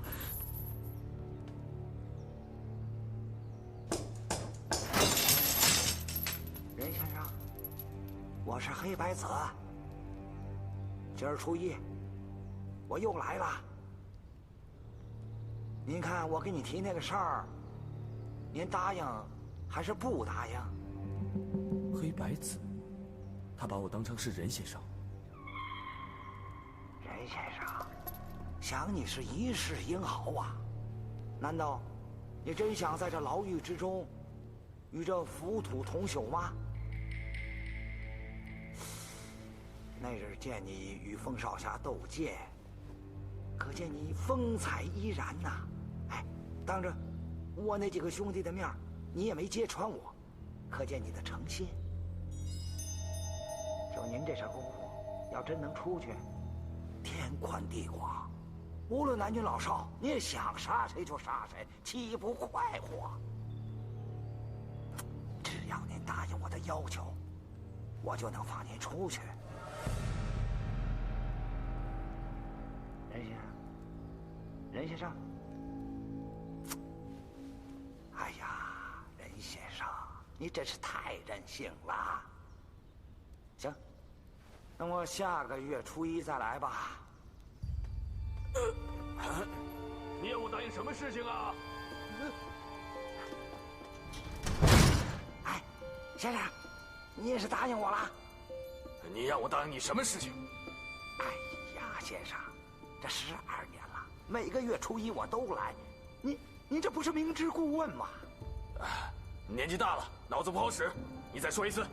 哎呀，先生，我就是说，如果您愿意教我那个神功秘籍大法，我保证给您安排好，让您从这儿出去。哦，你说这件事情啊？哎，先生，您答应我了？哼，你这个人言而无信，我不会上你的当的。哎，先生，您就相信我吧，只要您教会了我那个神功秘籍，您就是我师傅啊，我就是你徒弟，咱俩是师徒关系。本教可有规矩啊，谁要是敢欺师灭祖，那就得受剥皮凌迟之刑。哎，我向你起誓啊，我要是敢骗你，我天打五雷轰，不得好死啊！呀，老夫呢在这儿关太久了，记忆力不太好。这样吧，你带这个肥鸡美酒过来孝敬我，我吃得开心了，喝得开心了，自然就把神功传给你，行吗？哎呀，你啊不，师傅，我这就去啊！傻瓜！事情进行的怎么样？泰山和衡山方面已经依照师兄的吩咐，妥为安排。可是华山方面，不知师兄有何打算？华山派那些人还在福州。我收到密函，岳不群那个老狐狸想坐收渔人之利。再等林平之将林家的辟邪剑谱找出来。岳不群尽是楼台，看来咱们要先下手为强了。我知道，我已经派人监视了。到时候我们就会黄泉在后。师兄果然是计划周详，玄机妙算。杀手呢？是衡山派的那群老尼姑，他们是软硬不吃啊。那群尼姑，我自有办法。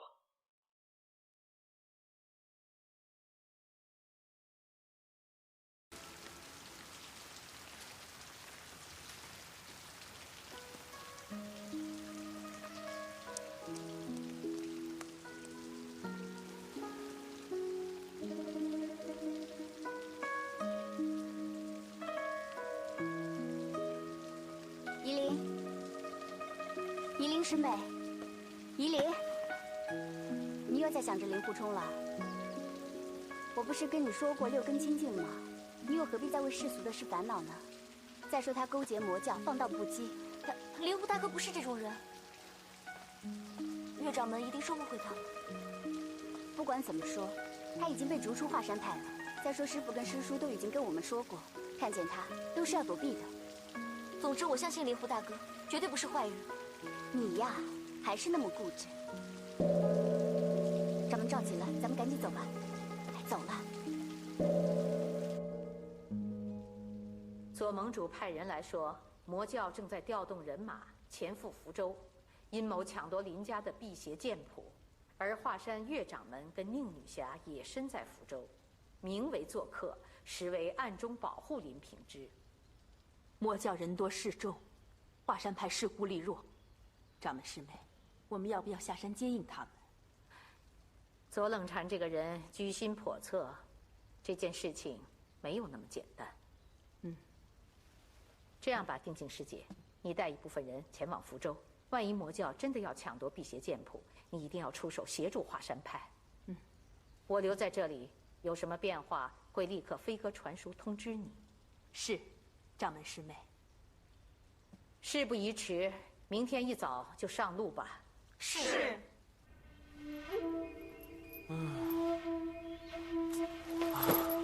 这个黑白子怎么还不来？我肚子快饿死了。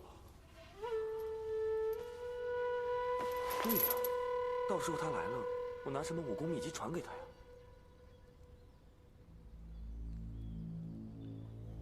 有了，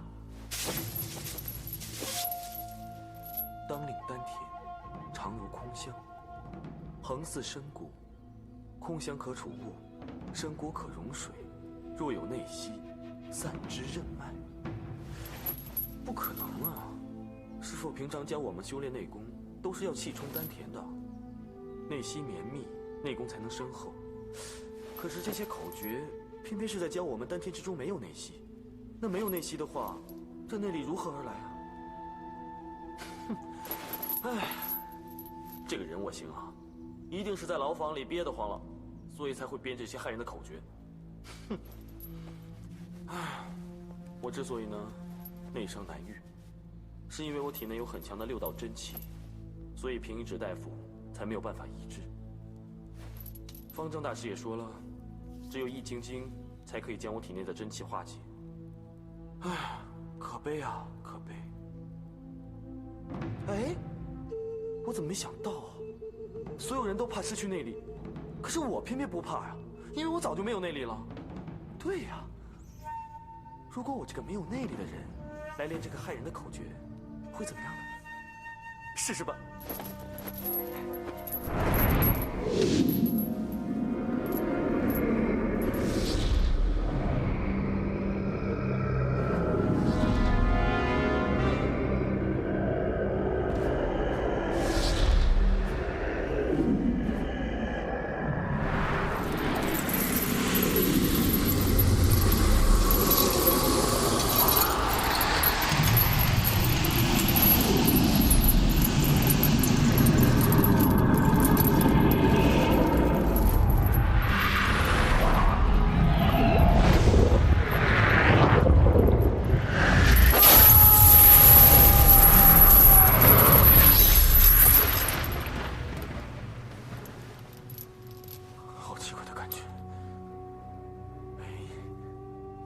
黑白子卑鄙，我就把这些害人的口诀全部都传给你，看你会怎么样。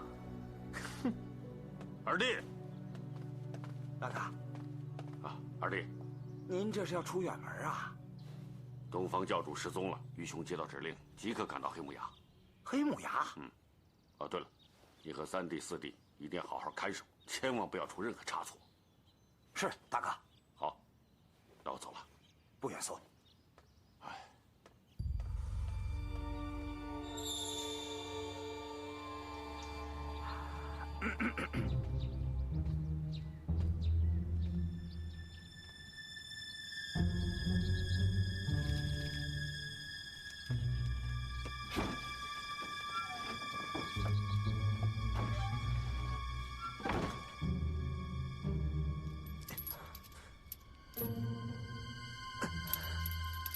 师傅，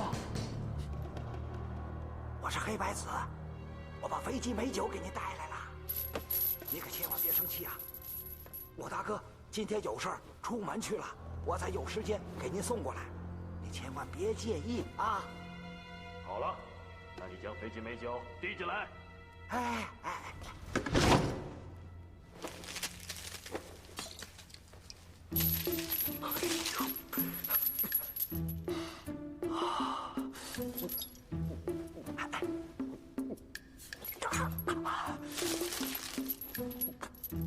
师傅，味道如何啊？啊，师傅，你答应我那个事儿，您看。这样吧，你每次来呢都带1只肥鸡、3斤美酒，我就传你4句口诀。等我吃过1000只肥鸡、3000斤美酒之后，这口诀自然就传完了。不是，这时间也太长了吧？俗话说，日久生变呐。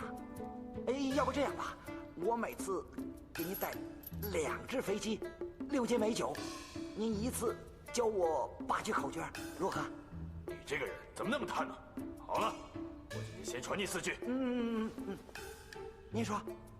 7经8脉，中有内息，聚于丹田，汇于禅中，听明白了吗？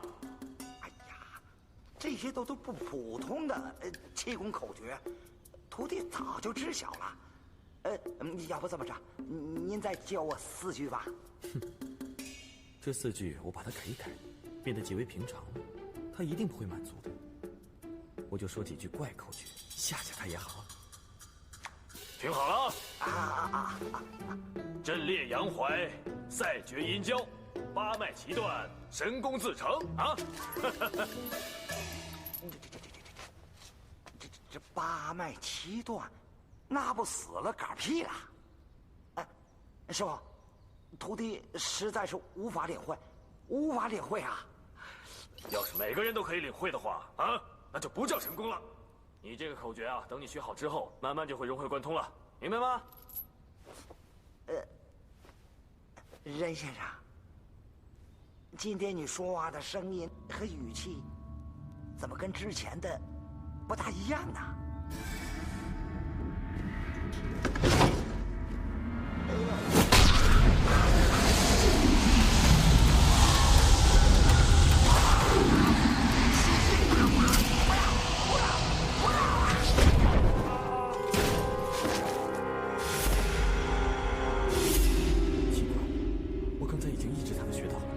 为什么他的内力会源源不断的输入在我体内？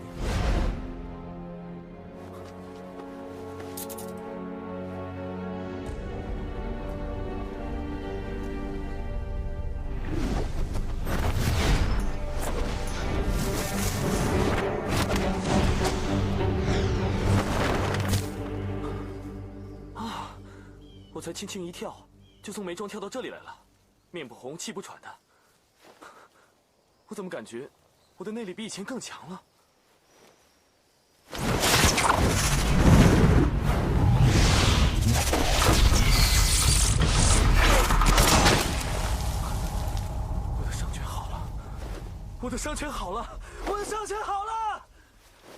我的伤全是因为任老前辈的功夫所致。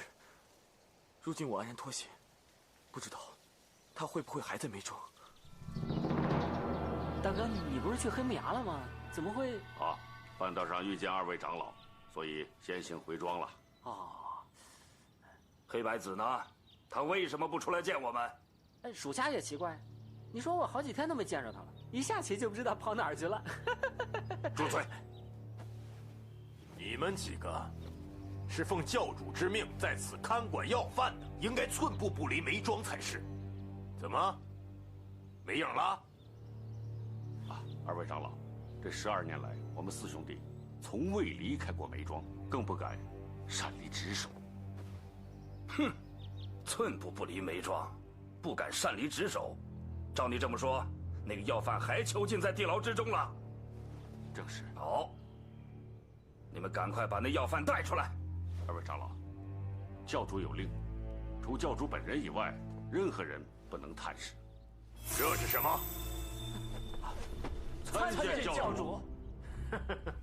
总算你们还记得黑木令牌，那么能不能现在就把要犯提出来啊？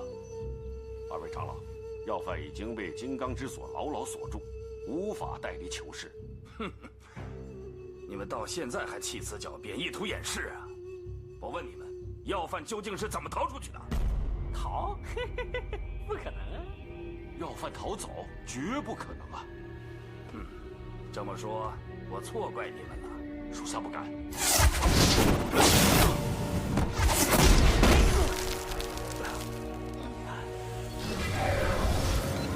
到底我们做错了什么？你要这么狠的惩罚我们？我们现在到地牢去看一看，如果要犯还在的话，我就向你们磕头认错，并帮你们解开蓝杀手之刑。我们走。快！他们所说的要犯，应该就是那位任前辈。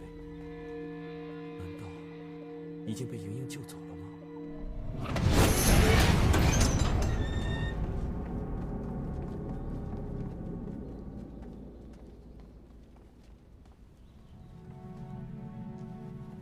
二位长老，要犯就在这个囚室之中。仁兄，放我出去啊！是二弟，放我出去！二弟，大哥，二弟，二弟，你没事吧？啊，这到底怎么回事啊？二弟，二弟，二哥，我饿了，快备饭吧。你就是任前辈？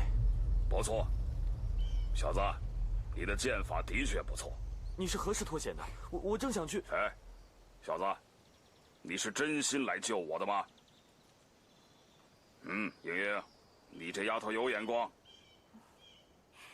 爹，我就说吧，人家可不像你，总是什么大事为先，大事为先。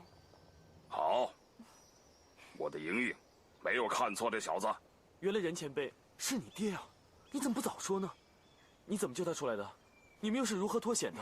这件事说来话长，我以后再慢慢告诉你吧。那个要犯是怎么逃出去的？黑白子为何又被困在这里？启禀二位长老，属下也是莫名其妙啊。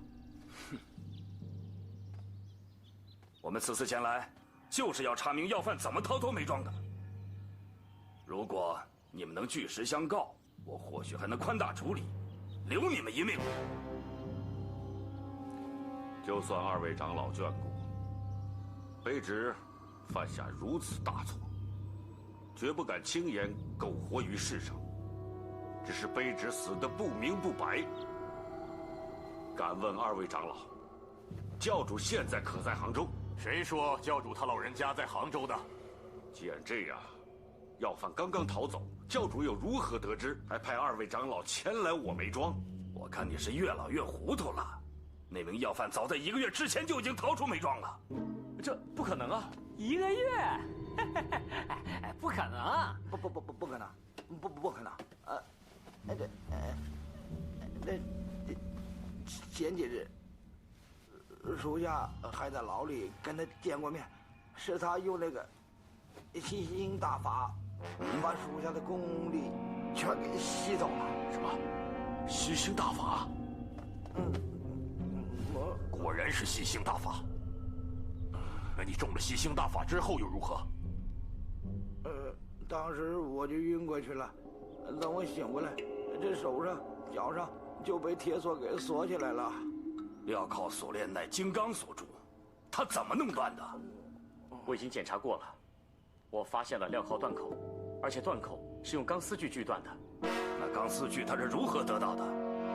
黑白子，你是不是能确定那要犯是前2日逃脱的？属下绝非虚言呐。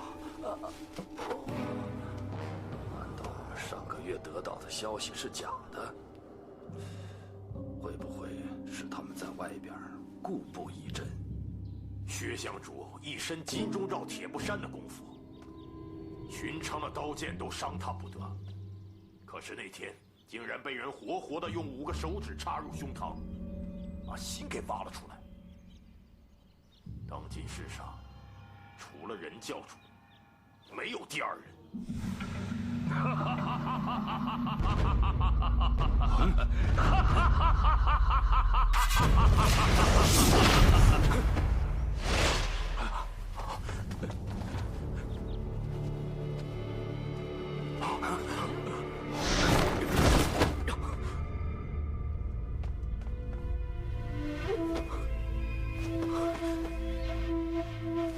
属下参见教主。向左氏，教主，这些年属下找你找的好苦啊！直到属下跟踪这2个奴才，才找到了梅庄这里。向左氏，多年不见，难得你对本教主还是一片忠心。起来。谢教主。你们几个看见教主还不下跪？他是什么教主？我日月神教的教主，是天下皆知的东方教主。他姓任的，思维颠倒，叛教作乱，早已被开革除名。向问天，你叛逆腹诽，罪该万死。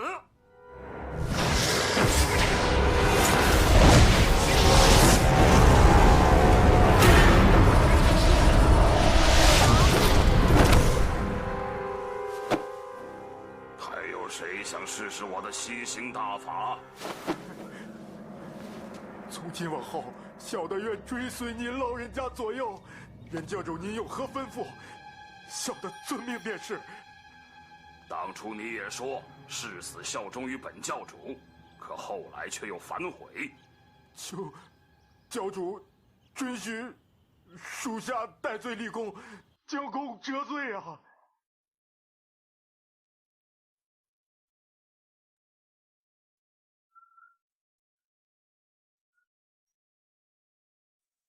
教授，您的神功还没有交还给我呢，我学会以后一定效忠于你啊！你个废人，我还要你效忠什么？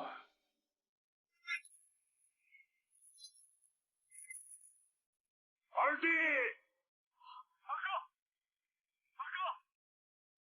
二哥。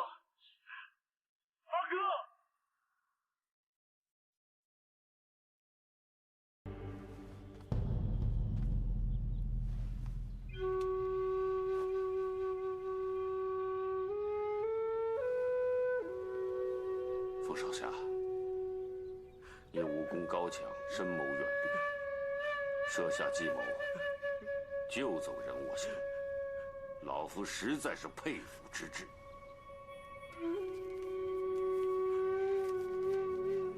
这本《笑傲江湖》让我们四兄弟身败名裂，人在江湖，又岂能真的笑傲江湖？如今原无奉还。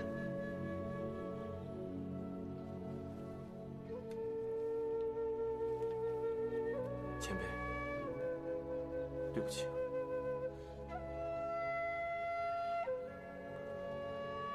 我兄弟四人深入日月神教，一心只想在江湖上行侠仗义，做一番事业。可任教主性情暴躁，微服自用，我兄弟四人早已有退志之心。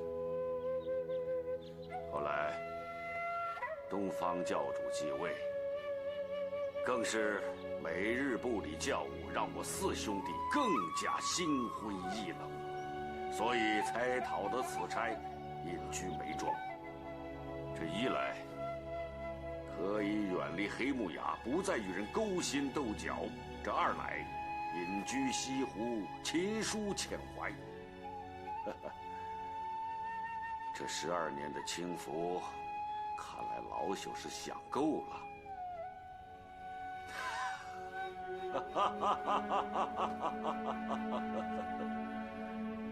既然人生苦短，忧多喜少，又何必？大宗主，大哥！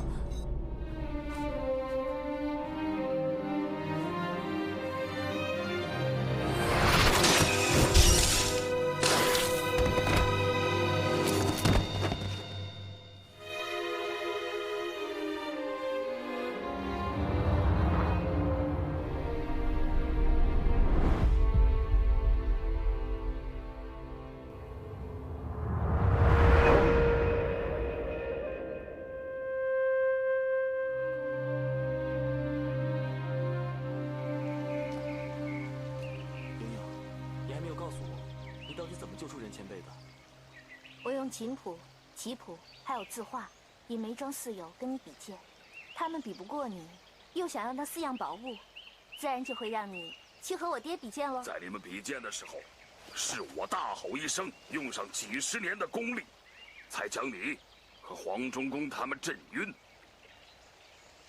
然后再用这把莹莹让你交给我的钢丝锯，将手铐脚镣打开。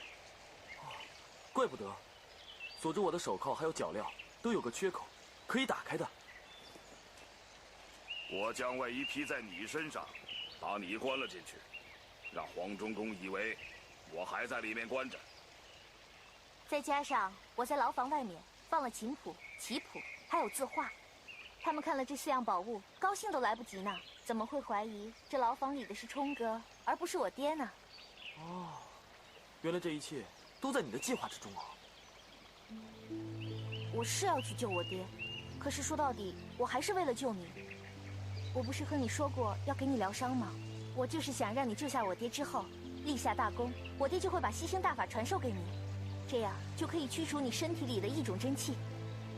没想到机缘巧合，你居然自己学会了。冲哥，我不是故意把你留在那儿的。留你在那儿，那是我的主意。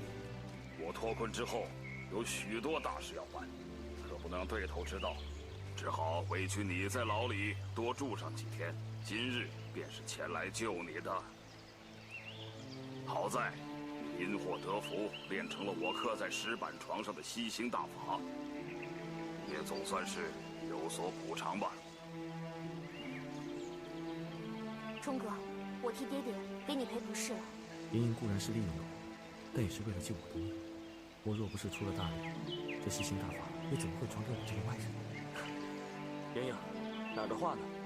说起来啊，我还得多谢任教主才是。我本来身受内伤，无法医治，但无意中练了教主的神功之后，这内伤竟然豁然而愈。我这算是捡回了一条命啊，是吧？好。其实这件事情说起来也是极为凶险。当初我将吸星大法的口诀刻在石板床上，只是聊以自慰。如果没有我的指点，练此功者将会走火入魔。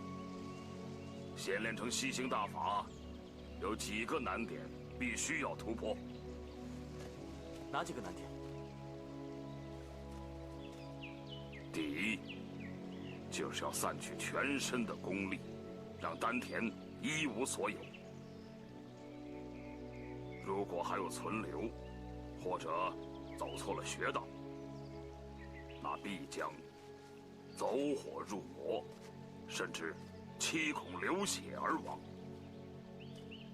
可令狐兄弟，你的内力早已经散尽，一无所有，说散就散，不费半点力气，这一难关对你来说，好像并无难处。第二，就是在散功之后，吸取别人的内力，进入自己的丹田，然后再行走奇经八脉，为自己所用。自己内力已尽，吸取别人的真气，就有如是以卵击石，必定丧命。令狐兄弟，如今你体内的真气已听你的驱使，两大难关已经过了。难道你练成吸星大法，这是天意吗？爹，自从你被东方不败暗算之后，我一直在隐忍。这12年以来，我一直在秘密打探，直到最近才有你的消息，才知道你被东方不败关进地牢里了。这次，要不是冲哥的剑法，莹莹也不能这样成功的营救。爹，你是不是想好好奖赏冲哥？此人是天助我也，当务之急第一件要做的事情，就是夺回我教主之位。